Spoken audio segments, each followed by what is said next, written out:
Good evening. I'm Murray Levin, the host for tonight's program, which is sponsored by the Free Library of Philadelphia. I'm really pleased to welcome you to the third program in our series, Trust No One, Joe McCarthy and the Politics of Fear. Tonight, we're going to explore a friendship which began in the mutual celebration of ethnic pride, but it grew to include money, romance, and a personal loyalty which endured for years. As you'll see, Joe McCarthy was the scourge of Democrats across this country, but not if their names were Robert or John Kennedy. For information about this program, this series, and if you'd like to register for future programs, please visit www.freelibrary.org. Tonight's program is called Dangerous Friends: How a Friendship with McCarthy Blighted the Lives of John and Robert Kennedy. It will be presented by Dr. David Nasaw, who recently retired as the Arthur M. Schlesinger Professor of History at the City University of New York Graduate Center. There's no shortage of members in the American Guild of Historians and Biographers, but when Dr. Nasaw turns his attention to Joseph P. Kennedy, to William Randolph Hearst, or to Andrew Carnegie, what emerges is not just a definitive biography of an individual, but an explanation of an entire era. How was America transformed from an economic backwater into a mighty industrial giant? Dr. Nasaw explains. How did the popular press begin as a purveyor of comic strips and yet become powerful enough to ignite wars? Read his biography of William Randolph Hearst, and you'll find out. If you've never read The Patriarch, Dr. Nassaw's book about Joseph P. Kennedy, who he'll be speaking about tonight, I really urge you to do so. I think once you have finished it, you'll never view Joseph P. Kennedy or his children or his era in quite the same way. Dr. Nassaw's latest book, The Last Million, is one of his most important. This is a study of displaced persons who were left stranded in Europe after World War II. It is a work of history, but believe me, it feels as everyday and as today as this morning's newspaper. Finally, let me remind you that you can type a question for Dr. Nasaw at any point during this program. Look for the Q&A function at the bottom of your screen. Dr. Nasaw really welcomes your questions, and we'll get to as many of them as we can at the conclusion of his remarks. And now, without further ado, it is both my honor and pleasure to introduce Dr. David Nasaw. Take it away, David. Thank you so much. I am delighted to be here with you, and I am delighted to be part of such an important program. I congratulate the organizers, and I congratulate the Free Library in Philadelphia, and I congratulate all of you who are participating virtually. There is, I believe, no more important subject for us to consider than the politics of fear and the big lie. As I tell my students over and over again till they want to cover their ears, we cannot understand the present without understanding how we got here. We cannot understand who we are, where we are, and where we want to go without seeing where we've come from. History is the story of that journey from past to present. I want to talk tonight, about lies, about big lies, and the damage they have done, and unless we change course, will do to our democracy, our people, and the people of the world. The responsibility for bearing and taking responsibility for the damage that these lies do rests not simply with the liar, in this case, Joseph McCarthy, but with all those who refuse for whatever reasons to call him out, to identify the liar as a liar, to speak truth, no matter how difficult it might be, to expose the lies for lies. Let me give you one example before we get to Joseph P. Kennedy and Joseph McCarthy and Bobby and Jack. And this example is from the same time frame.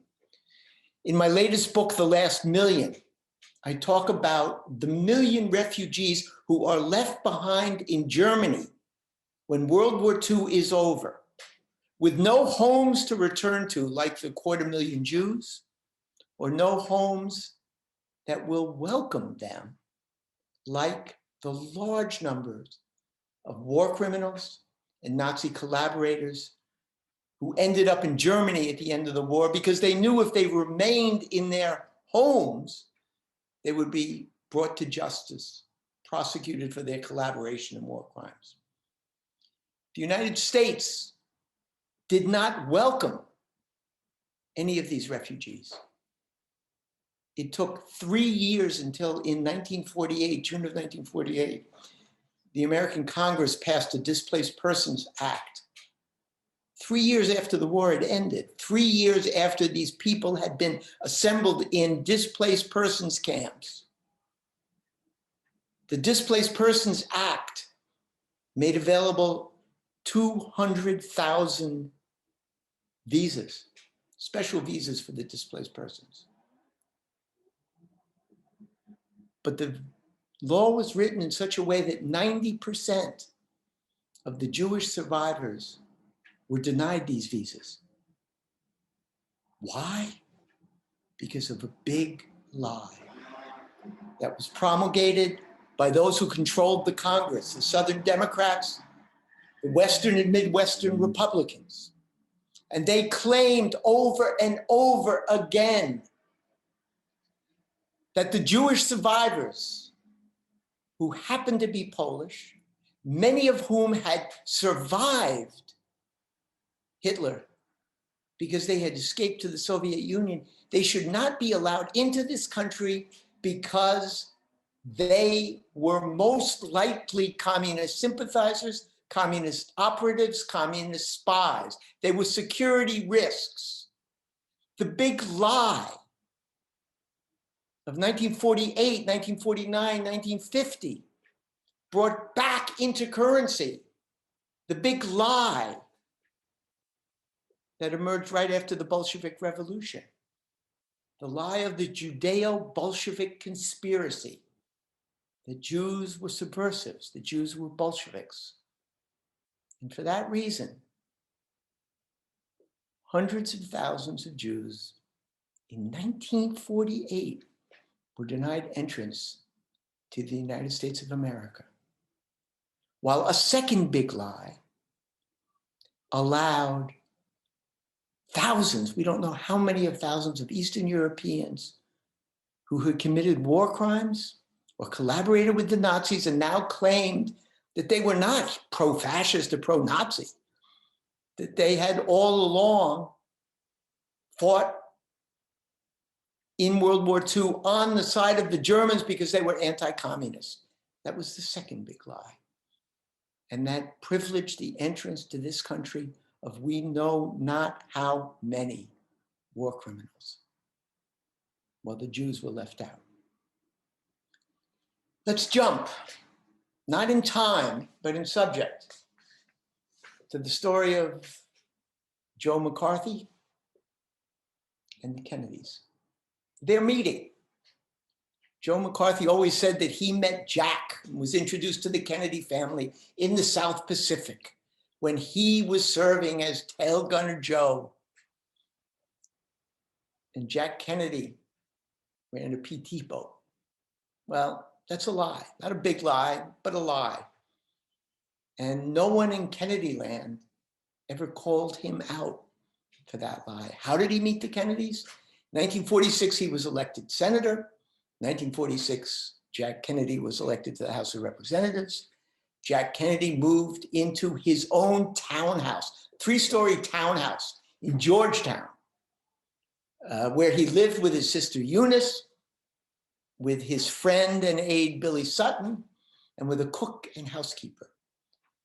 And that townhouse quickly became, a playhouse. Billy Sutton, the aide who lived there, likened it to the atmosphere of a Hollywood hotel with people coming and going.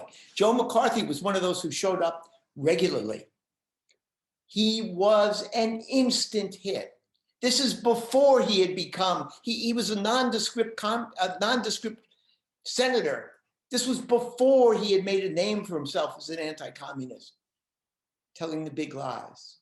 He was a jovial, big man. He laughed, he had fun, he was a bachelor, he loved to party.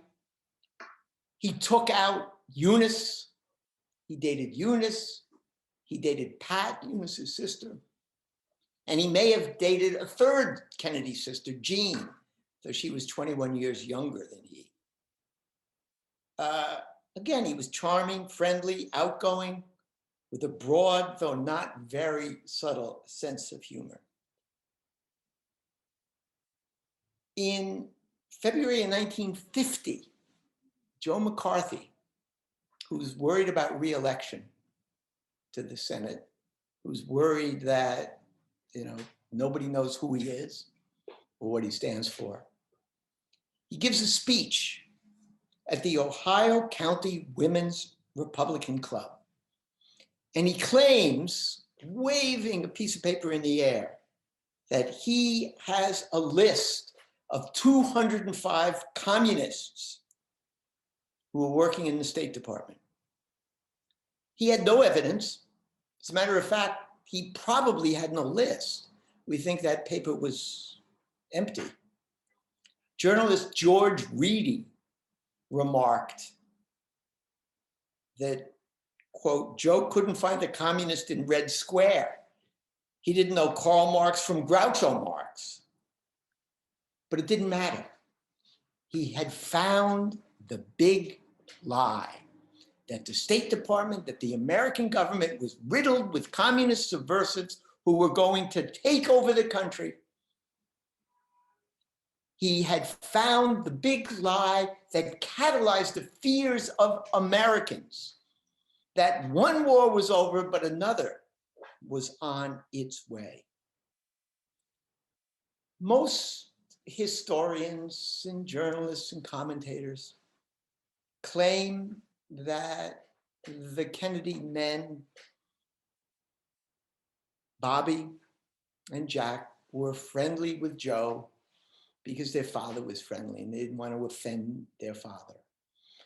And that Bobby and Jack never spoke out, never opposed, never said an unkind word about Joe McCarthy because they didn't want to upset their father.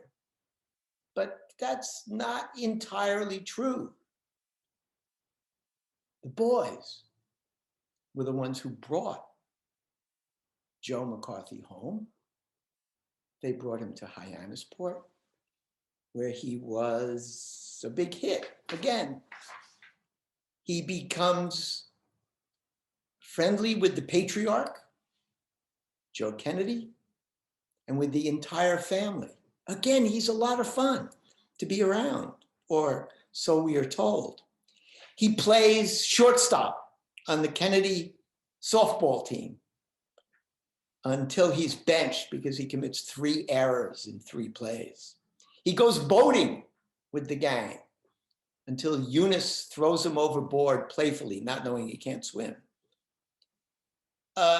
He and the 2 Joes, Joe McCarthy and Joe Kennedy, get along immediately. They're both Catholic, they're both Irish, they're both independent-minded, they're both huge success stories, they're both anti-establishment mavericks who abhor diplomats and diplomatic niceties. Joe Kennedy later said about Joe McCarthy, 3 years after McCarthy had died, he said in an interview, quote, He went out on my boat one day and he almost drowned swimming behind it, but he never complained. If somebody was against him, he never tried to cut his heart out. He never said that anybody was a stinker. He was a pleasant fellow. That's the Joe McCarthy that Joe Kennedy saw. Very different man than the rest of us know. The basis of their friendship, I think, of the two Joes' friendship, was, at least for Joe Kennedy, the fact that they were both Irish Catholics.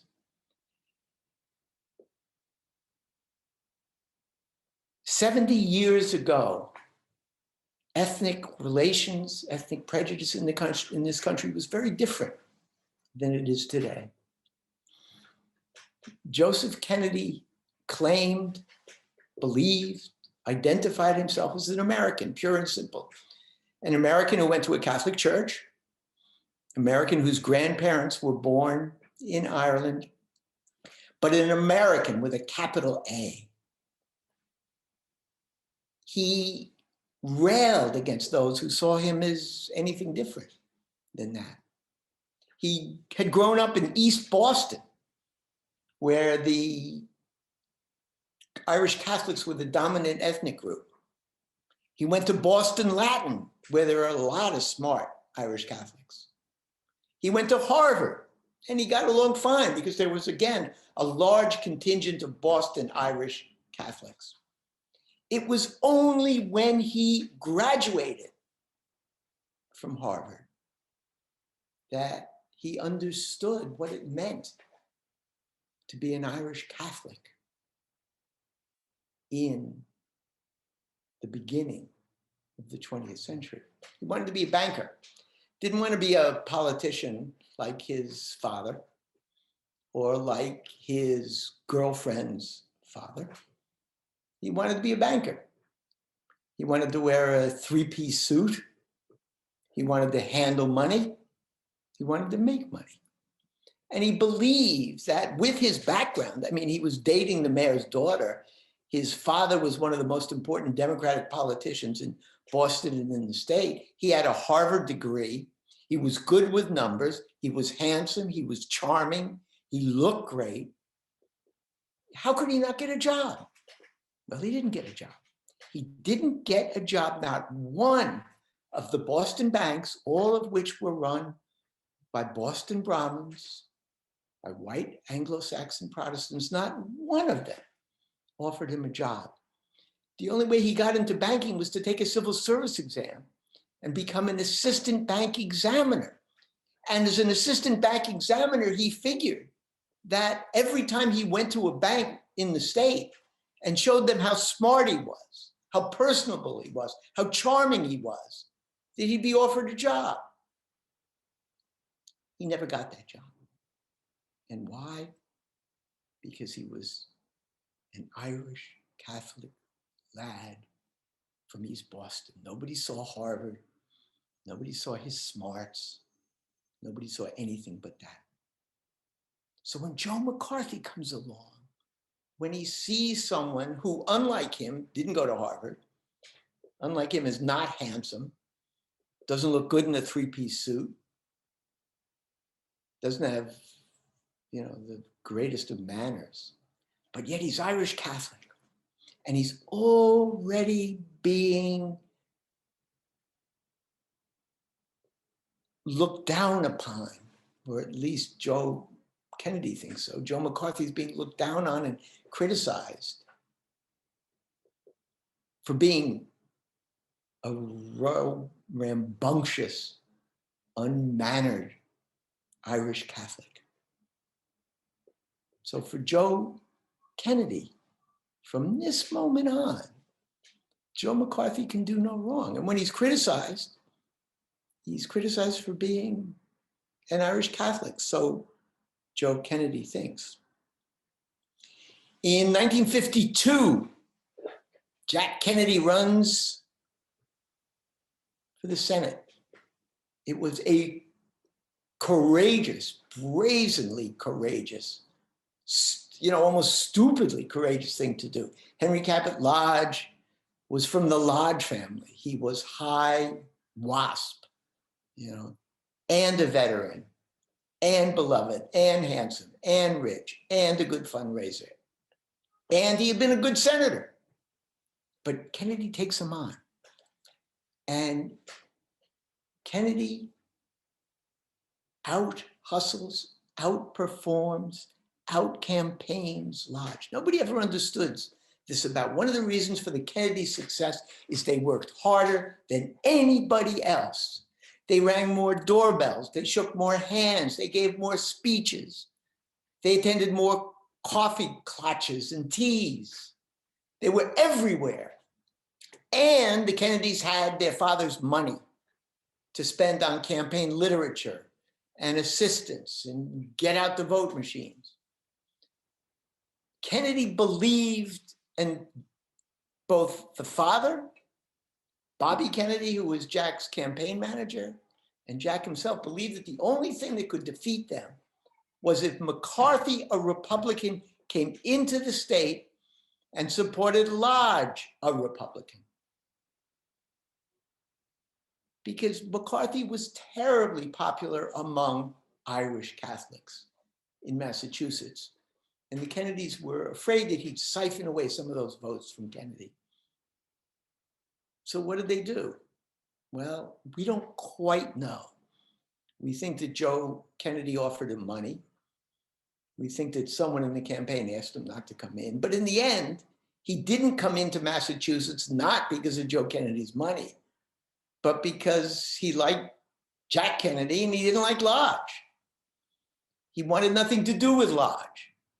And Lodge wanted nothing to do with him. Lodge was the establishment Republican. He didn't want to be associated with McCarthy. If McCarthy came into the state, he asked McCarthy not to endorse Lodge. He said, don't endorse me, just criticize Jack Kennedy. That's what I want you to do. And McCarthy said no. And for that, the Kennedys were forever grateful, forever grateful. Jack Kennedy was elected to the Senate in 1952. He and Joe McCarthy, who won re-election in 1952 and was now a force to be reckoned with in national politics, and who was a consummate liar. Every word out of his mouth was a lie. And his Republican colleagues and many of his Democratic colleagues were afraid to stand up and say, this is wrong. The State Department is not riddled with communists. The Army is not riddled with communists. But nobody, very few stood up. Margaret Chase Smith did. Nobody listened. Millard Tydings, another senator, did. And he was primaried out of office. The Republicans sweep. They win a landslide victory in 1952, an extraordinary victory. Jack Kennedy is the outlier because he defeats a Republican. Otherwise, the Republicans take the presidency. Eisenhower is elected. They take the House. They take the Senate. Joe McCarthy suddenly becomes not simply a backbencher, but he becomes the chairman of an important committee, the Permanent Subcommittee on Investigations of the Senate Government Operations Committee. That's his title. And after Bobby helps get Jack elected, his father, Joe Kennedy, is worried about Bobby. What's Bobby going to do? He contacts some friends in Connecticut and he says, if we send Bobby to Connecticut, can he run for the Senate from there? And Bobby says, no, I don't want to go to Connecticut. His father finally calls up Joe McCarthy and says, you are now chairman of this committee. I want you to bring in Bobby as your general counsel. And Joe McCarthy says, well, thank you very much, but I've already hired someone as a general counsel. Bobby was 27 too young to be general counsel of a major Senate committee. But the man who Joe McCarthy had hired was 25, Roy Cohn. He was smart, unlike Bobby, who was a mediocre law student. Roy Cohn had done very well at Columbia Law. He was sharp, he had a photographic memory, and he was a liar. He was an anti-communist liar, like his boss. He fit right in. Joe McCarthy said to Joe Kennedy, I can't hire Bobby as general counsel, but I'll give him a job. So Bobby becomes one of 10 assistants, and Bobby does a great job. Unlike Roy Cohn and everybody else, Bobby really works in that office. And he does a lot of research, and he discovers that while we are fighting the Korean War against Chinese troops, our allies, especially the British and the Greeks, are continuing trade with China. They're sending supplies to China. They're sending food to China. They're sending goods to China, right? So Joe McCarthy gets this report from Bobby Kennedy, and he says, my God, this proves, it proves nothing. But he said it proves that there's a conspiracy here. Joe McCarthy wants to go and make a big fuss over this. And Richard Nixon comes to Joe McCarthy and he sort of pats him on the bald head and says, Joe, we don't want to get Eisenhower in trouble now. Let's just drop it. Let's just drop this. So McCarthy says, okay. Bobby Kennedy becomes something of a standout on the committee. Everyone admires the work he's done because he's worked night and day in his suit that doesn't quite fit, in his white socks that certainly don't go with the suit, with his rumpled hair. He looks like he just got out of bed, which he probably did. He works night and day to prepare this report on our allies trading with our enemy. And everybody admires it. While he is doing the hard work, his superior, Roy Cohn, is spreading big lies with no basis for those lies about this communist and this communist and this communist and this subversive. After 6 months working for Joe McCarthy, Bobby Kennedy goes to Joe and he says, I'm leaving. He didn't really given us a reason, but what everybody believed was that he didn't want to work with Roy Cohn. Bobby also may have known that the end was in sight because Joe McCarthy and Roy Cohn had taken on the one, it was okay to take on the State Department, but Joe McCarthy was now claiming that the Army was full of communists and that General George Marshall, who was Secretary of State who had been Secretary of State and who was Eisenhower's boss and who Eisenhower and the Army revered, that George Marshall was a traitor. And Bobby may have guessed, may have sensed that the ship was sinking and he wanted off. And he didn't want to have anything to do with Roy Cohn and his shenanigans. So he leaves McCarthy. But he says nothing. He issues no statement that he's resigning because Roy Cohn is a liar. He says nothing. He continues to admire and respect Joe McCarthy and the work he's doing. He blames everything on Roy Cohn. He will never, Robert Kennedy, for the rest of his life, disavow, disown, or criticize the man he's worked with for 6 months. He regards McCarthy not as an evil demagogue, but as a performer who lies But why should anybody believe these lies? Well, so Bobby thinks.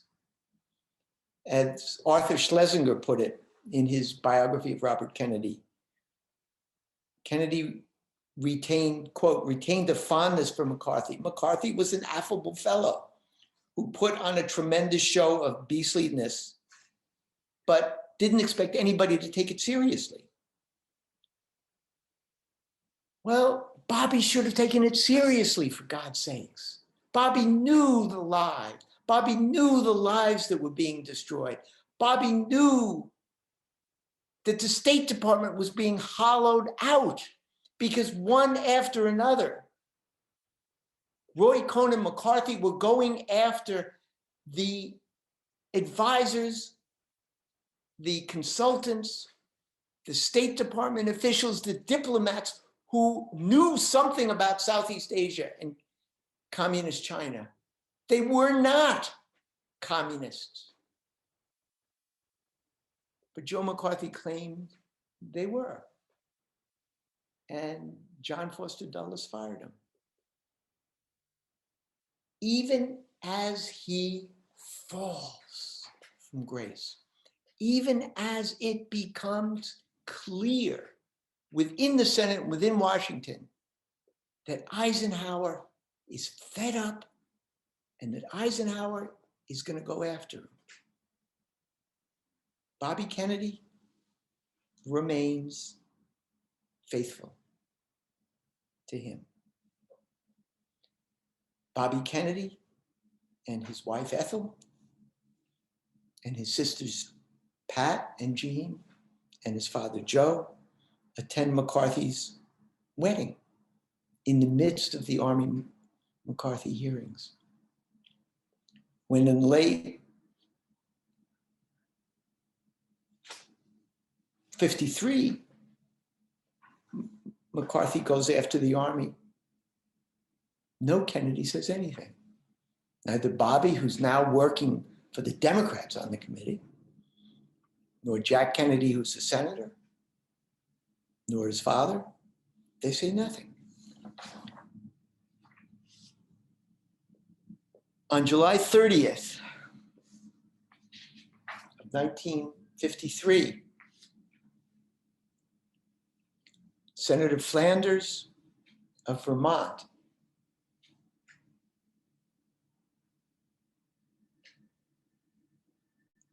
introduces a resolution of censure. By this time, McCarthy's tactics had been broadcast on the television during the Army McCarthy hearings. Edward R. Murrow, who took his, it took him time, but Edward R. Murrow becomes a hero because after McCarthy is already on the way downhill, Edward R. Murrow goes after him.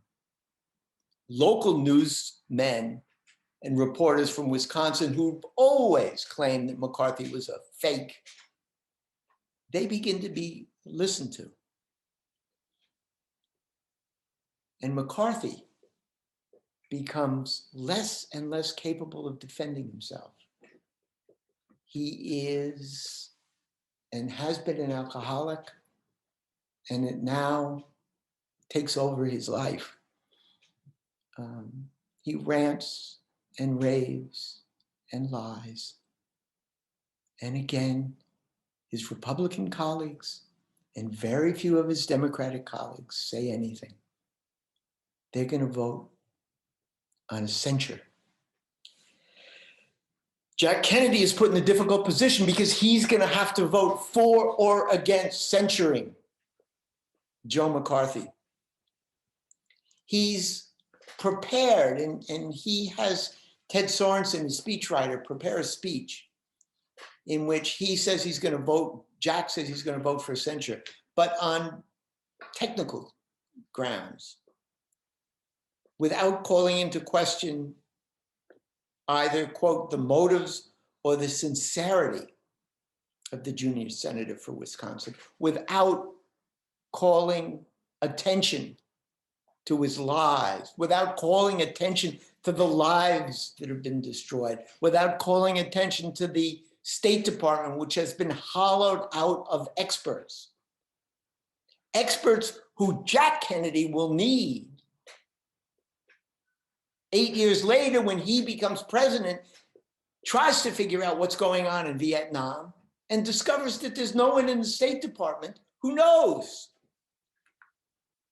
At the last minute, Jack is saved from having to vote on censure when the Republicans, wary of what's going to happen, introduce a resolution saying, let's not vote now. Let's set up a committee and we'll vote in, after the elections.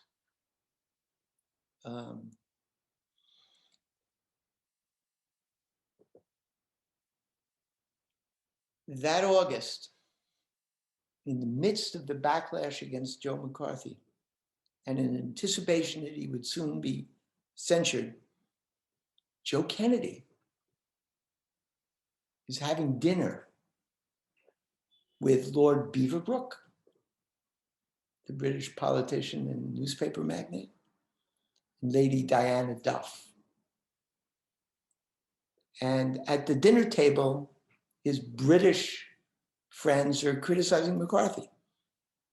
And they're criticizing him especially because he's dared to call General Marshall, who the British think won World War II for them, daring to call General Marshall a traitor. Joe McCarthy defends him. He defends him.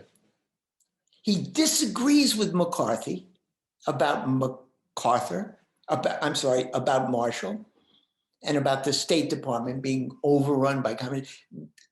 Joe Kennedy, like his sons, knows that these are lies. It's not true. But he defends him. And he says that Joe McCarthy is going to be censured because he's an Irish Catholic who refuses to play by the rules, period. In November of 1954, the Democrats regain control of the Senate. And now JFK is going to have no choice but to vote for or against censure. The vote is not going to be put off any longer. It's scheduled for early December. When the vote comes, Jack Kennedy is in the hospital. He has gone in for an operation. His father begs him, don't go into the operation. His father tells him Franklin Roosevelt was in a wheelchair and became president. Jack Kennedy says, I can't stand the pain any longer. I have to have this operation on my back. He tells his friend Larry O'Brien that the operation he has, there are two possible outcomes. It'll cure him or it'll kill him. And it looks like it's going to kill him. 3 days after the surgery, he contracts an infection. The infection does not respond to antibiotics. His family is summoned to the hospital. A priest performs the last rites. And then, as has happened many times in the past, Jack Kennedy miraculously regains consciousness, pulls himself out. By early December, he is on the road to recovery, and he is fully able to have someone record his vote, though he's in the hospital, or he is capable of pairing his vote. It's an old Senate trick. If you have a Republican and a Democrat, both of whom don't want to vote, they pair their votes. They both say that they're absent, and everybody understands that one has been for, the other has been against. But he doesn't do that either. He figures that his illness is going to allow him to get away with not saying anything.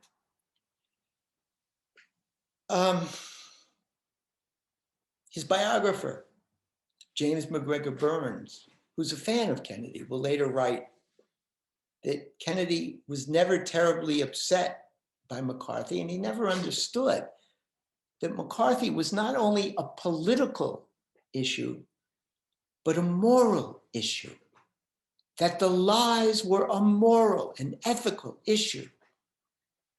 But Kennedy never got it. In May of 1957, just less than 3 years after his censure, McCarthy dies of complications from his alcoholism. Bobby Kennedy attends the funeral. Joe Kennedy writes a note that he makes public to the widow. And he talks about McCarthy's courage. And he says his friendship was deeply appreciated and reciprocated. Okay. The Kennedy refusal by Bobby and by Jack to say anything about McCarthy, the damage he was doing, the lies he was spreading, the moral imperative of elected politicians to tell the truth, they said nothing. Bobby was excused because he was younger. And later on, Bobby was more or less able to set his own path as a liberal. And he had only worked for McCarthy for 6 months, and he was a young man. He was 27 years old. No one ever forgave Jack, though. And when it came time for Jack to run for the presidency, the liberal establishment in the party, led symbolically and maybe actually by Eleanor Roosevelt, the Stevenson supporters refused to support Kennedy because, as I think Eleanor said, he had a lot of profile but no courage. Play of words on his book, Profiles in Courage. And it took the intervention of Arthur Schlesinger to reconcile the liberals who were never happy with Kennedy, with the liberal wing of his party. Let me just draw a couple of conclusions. Why is this important? Well, it should be obvious. There is a direct line from past to present, from Joe McCarthy through Roy Cohn to Donald Trump, and from Donald Trump to the Republicans who continue to lie, to invoke the politics of fear, to say things that are without evidence. It is hard to forgive the Kennedy boys for their refusal to speak truth. We can understand it, we can explain it, but I don't know to what extent we can excuse it. Nor do I believe that we should excuse those who allow big lies to go uncontested today until people of honor, like we wanted the Kennedys to be, stand up for the truth and against the big lie. This nation and this democracy and this people will not rise to the heights that they aspire to and deserve. And I thank you, and I'm happy to take questions.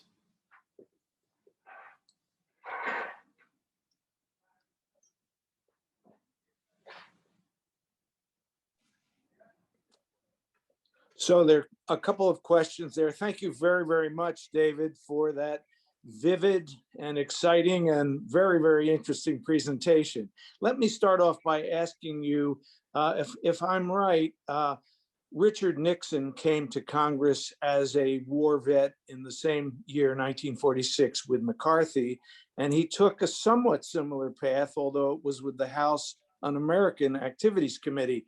You mentioned him in passing at the time he was vice president, patting the bald head and keeping McCarthy from making a problem for Eisenhower. But could you say a little more about the relationship between Nixon and McCarthy?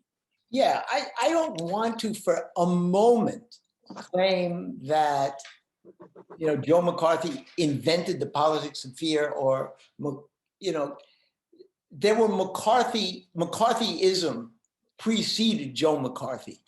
And Nixon was one of its great proponents. Nixon understood exactly how far he could go. But Nixon didn't want to tell lies that, how can I put this? Nixon didn't, couldn't, wouldn't lie in the same way that Joe McCarthy did. Joe McCarthy was a habitual liar. I mean, Joe McCarthy would say things that he knew that any reporter without Google going to do 10 minutes of research would turn out to be lies. And he fed on these lies. Nixon was smarter, and Nixon was not an alcoholic, and Nixon was in control. So Nixon, though an anti-communist, never went to the lengths that Joe McCarthy went in building his lies, spreading his lies. How about against Helen Cahagan Douglas? Yeah, but, you know, again, there was it was a lie, but it was a lie that he, you know, I can't believe I'm defending Nixon here. I don't mean to. But if you look at his campaign against Helen Cahagan, yes, he told untruths, but there was, you know, the skinniest, flimsiest kernel.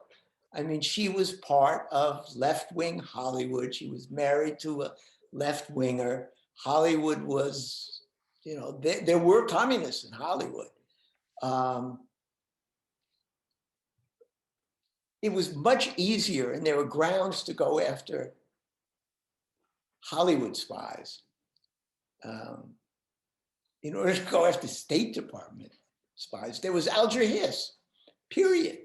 And the army, I mean, but that didn't stop McCarthy. Okay, we have a lot of questions coming in from the audience, so I'll try to get to all of them in turn.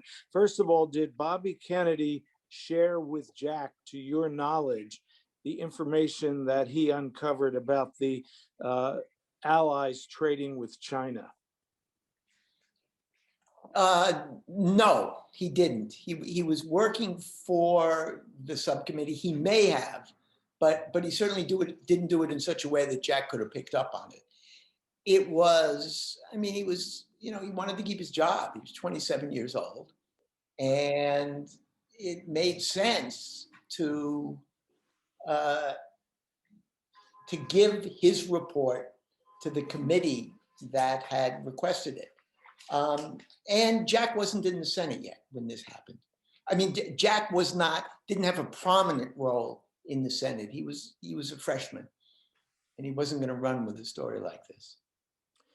This question asks for your opinion under the following facts. Bobby was probably rightly considered a liberal icon by the time he was assassinated in 1968. And you went over the way Schlesinger more or less brushed over Bobby's dealings with McCarthy.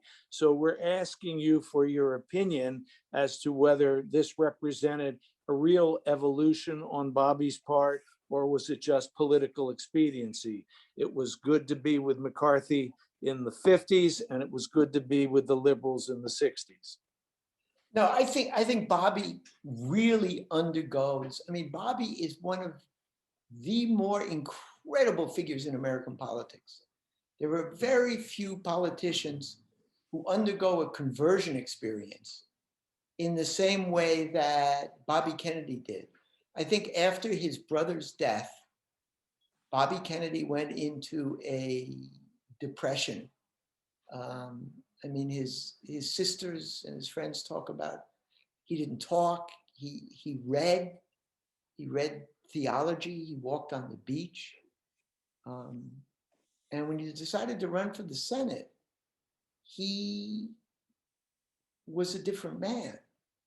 And I think Bobby got away with a lot because Bobby took, Jack was a wishy-washy liberal, maybe until the last year of his presidency, the last 6 months of his presidency. Jack was a centrist. Jack was a cold warrior. Jack was not in tune with the civil rights struggle. Bobby, when he came out of exile after his brother's death, was probably the most activist liberal in the Senate. And as a result, people forgot McCarthy. They shouldn't have. Bobby should have said something. And I think those like Arthur, who loved Bobby, whitewashed that part of his past. He could have, there was no, you can't blame a 27-year-old for taking a job that his father recommends him to and staying there for 6 months. But the fact that for the rest of his life, he continued to support McCarthy as a man. And it's not enough, as Schlesinger says, because he felt, thought McCarthy was a great guy and a lot of fun. I mean, Goebbels could have been a lot of fun too.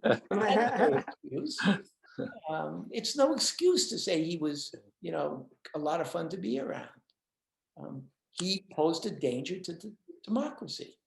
Bobby had a responsibility to say so. Our next question points us to the Army McCarthy hearings and the committee that had Joseph Welch as counsel. The question is, did Bobby Kennedy have any role? Was he working in any way behind the scenes with Joseph Welch? Yeah, by that time, what happened is Bobby leaves the subcommittee. He's then hired by the Democrats. The Democrats in 1950, the Democrats seize control of the committee, and Bobby becomes general counsel. So yes, Bobby has a large role to play in the Army McCarthy hearings. And Bobby at one point almost, has a fist fight with Roy Cohn, because Roy Cohn threatens Henry Jackson, the senator from Washington. He says, if Jackson doesn't shut his mouth, we've got dirt on him, and that's too much for Bobby. But again, none of this is made public. None of this is said publicly then or later.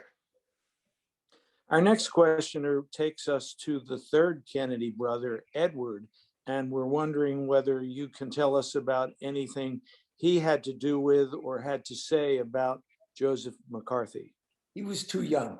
He was too young.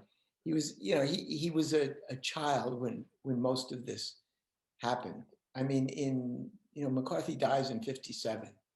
So Ted never had the obligation to speak out for or against him.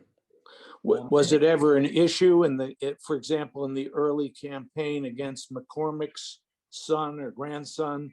I think it was the primary. Did the McCarthy issue come up at all? I don't believe it did. There was, there were enough other issues. I mean, Ted had no business running for Congress at that point. I mean, he didn't know, he didn't work as hard as Bobby. He wasn't as smart as Jack. He wasn't a reader. He would become an extraordinary senator, but that was in the future. Right. Our next questioner wonders whatever happened to McCarthy's supporters and those who supported and spread his lies after he was censored and died. And the questioner goes on to say that he or she, it's an anonymous questioner, sees the lies continuing today and the liar getting support from his party, and asks, how can we get through this? So it's a two-part question. Yeah. McCarthy didn't have the coattails that Donald Trump has. Because again, McCarthy was a serious alcoholic. He never built a constituency. He never raised campaign funds that he could distribute to others. And by the end, after the Army McCarthy hearings, he became something of a joke and a pariah. Nobody wanted anything to do with him. Anti-communism would certainly not die with McCarthy, but other than a few souls like William F. Buckley, very few defended McCarthy.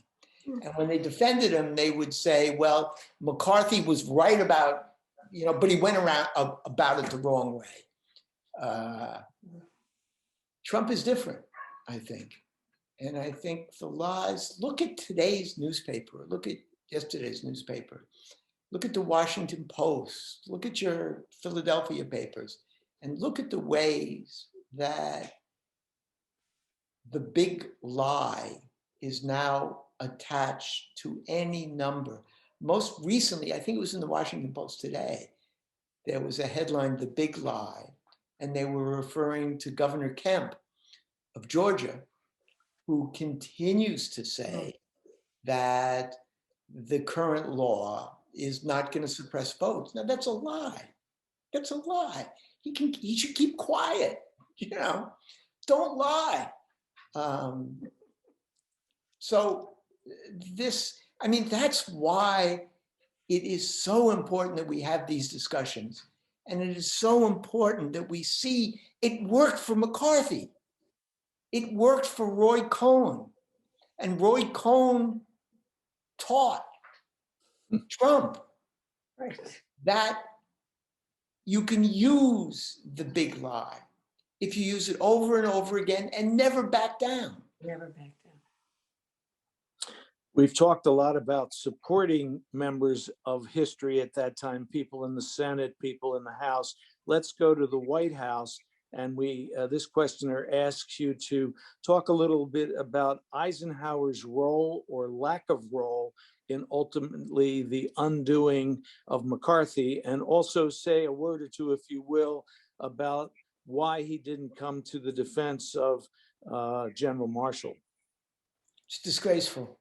It's disgraceful. I think Eisenhower was one of the better presidents we've had.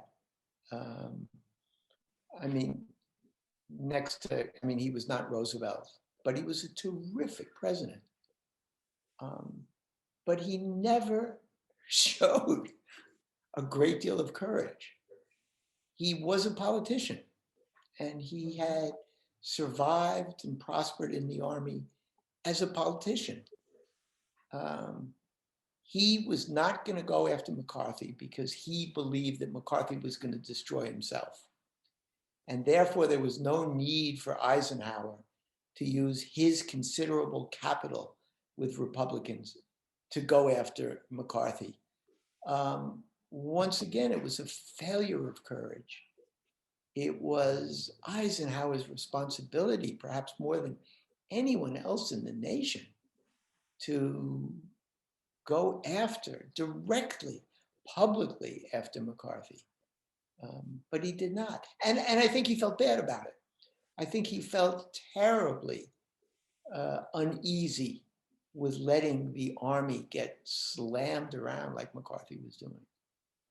Kind of a follow-up there. I believe that Eisenhower may have been on a whistle stop or something on a train, perhaps even in McCarthy's home state, and had a prepared text which his advisors had put together that did defend General Marshall, and that he chose not to use it. Also, what do you think about the so-called hidden hand technique? I think there have been books and articles that, well, he wasn't out front, but Eisenhower was doing a lot of things, pulling strings that ultimately led to the downfall. No, he wasn't pulling strings. Milton Eisenhower, his brother, wanted him to, and a lot of his advisors wanted him to. But Eisenhower made his own decisions. Eisenhower was the one who decided that if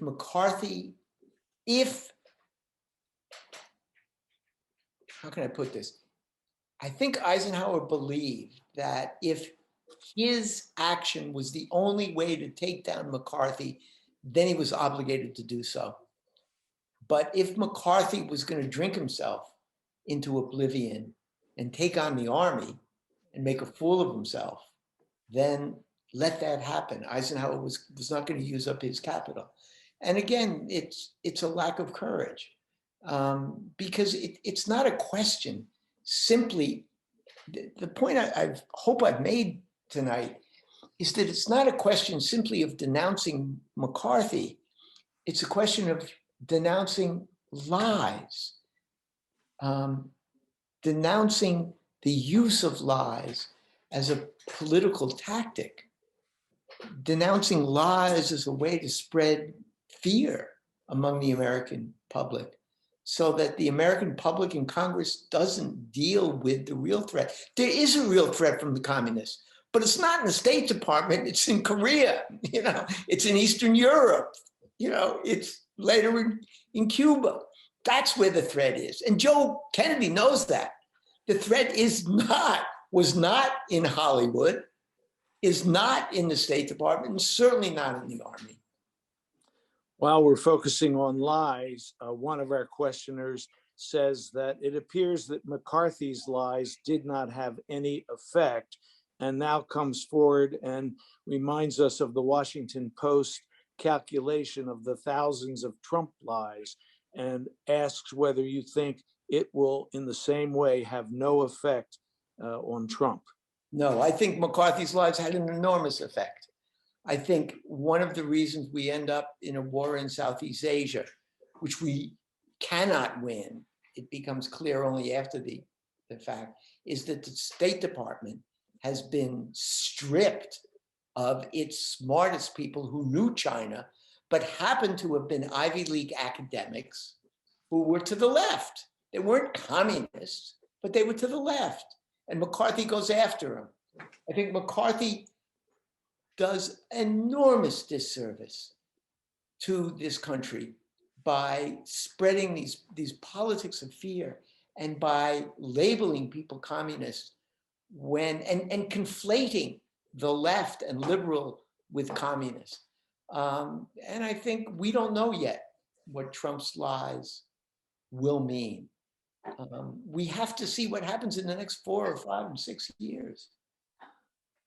A question which comes directly from your answer points out that, asks you, can you name some of the prominent State Department officials who lost their jobs and who might have redirected Kennedy's Vietnam and Southeast Asia policy? And you're also asked, did Kennedy at some point realize that he could have used these advisors and they were missing, and therefore he was getting into a quagmire? Yeah. No, I can't. I don't have the names on the tip of my tongue. But there Would this be like Owen Lattimore, maybe? I don't know. there was Lattimore. There's another Harvard professor. Again, I don't know their names, but if you look at any number of books on the biographies of Kennedy and books on the Kennedy administration, including Schlesinger's 1,000 Days, Kennedy was on his own. Kennedy was on his own. And Kennedy, late in the game, as a senator, voted for Harvard President James Conant. McCarthy claimed he was going to have some diplomatic post. I don't remember what it was. And McCarthy opposed his confirmation and said he was a communist. And Jack voted for the confirmation. But again, he never spoke out. There were hundreds, thousands of lives destroyed, of people who were the victims of McCarthyism. I remember as a kid, I'll just tell this quickly. As a kid, my father was to the left. He wasn't a communist. But we went to a summer camp where there were lots of people who were to the left and who during the war and during the 30s might have been fellow travelers. And I remember I was a kid seeing that after dinner, these people would sit around the fireplace and they would talk to one another in hushed tones. And I knew something was wrong. And only much later, in conversations with my father, did I figure out what it was. That they, one after the other, they were worried, what comes next? And how do I defend myself against lies? I really love your energy, David, and I'll bet you could go on all night, but we're going to let you go. Maybe we'll take another question or two. Is that okay with you? That's fine. All right. Well, of course, we haven't brought into the picture at all Eisenhower's Secretary of State, Dulles, who wanted to roll back communism in Eastern Europe. What was his take on McCarthy, and did he have any relationship with McCarthy? Yeah, I think Dulles was delighted with McCarthy. I think Dulles kept quiet. He didn't say anything. But when McCarthy raised or condemned or went after someone in the State Department, Dulles, who should have stood up for his diplomats and consultants and advisors, didn't do so. Dulles just threw him out. And, Dulles, it's not just like, how can I put it? Eisenhower sat by, was neutral when he should have spoken out. Dulles acted on, was an agent of McCarthyism, as was J. Edgar Hoover. Okay, here's the kind of question I really like. It's 2 words and a question mark. George Kennan question mark. Can you answer it? Yeah. Kennan spent the rest of his life. Kennan talked about containment and that the Soviet Union was a threat. And he then spent the rest of his life explaining what he meant, that he was not a Cold Warrior. Kennan is an incredibly complicated individual. And Kennan, I don't know if he spoke out against McCarthy, but I'm sure that Kennan, deep in his heart, believed that somehow he was responsible for this anti-communism, that he had never thought it would go in this direction. Kennan was an aristocrat. Kennan was a learned man. And the McCarthyism and Joe McCarthy would have been anathema to Kennan. One final question. Throughout the evening, there's been some suggestion that not everybody always took what McCarthy was saying seriously. You've pointed out how dangerous and destructive it was anyway. How about Joseph McCarthy himself? Did he take seriously what he was saying, or did he know he was just a kind of a malevolent Barnum, P.T. Barnum? Yeah, I think McCarthy, at least Bobby Kennedy always thought this, and Joe thought this. They thought that Joe McCarthy was a performer. You're right, he was a Barnum-esque, ring leader, circus performer, barker. And Joe McCarthy on several occasions would go after one of his colleagues or would go after someone and then go out into the hall and would be surprised that the person never, wouldn't want to talk to him. Ted Kennedy once told me this story about, oh man, I'm going to forget, who's the Mormon senator from the West who's a Republican? Hatch, Orrin Hatch? Hatch. Teddy Kennedy and Hatch were great friends and colleagues, and they worked together. And they used to joke with one another how after a Senate debate in which each called the other an idiot, They would go out into the hall and they'd put their arms around one another. And Hatch would say, I got you that time. And Kennedy would say, no, I got you. But that was playful. And I think Joe McCarthy never understood what the hell he was doing. Cohn did. Joe McCarthy didn't. He was playing. He was a performer. And he destroyed lives. Well, with that, let me thank you so very much for your energy, your vivid, and sharing all your learning with us. It was really a great evening. I hope you'll come back again. Thank you. And thanks to all who tuned in on their Zoom. I hope we'll see you at the 4th session in a couple of weeks. Thank you. Good night. You all.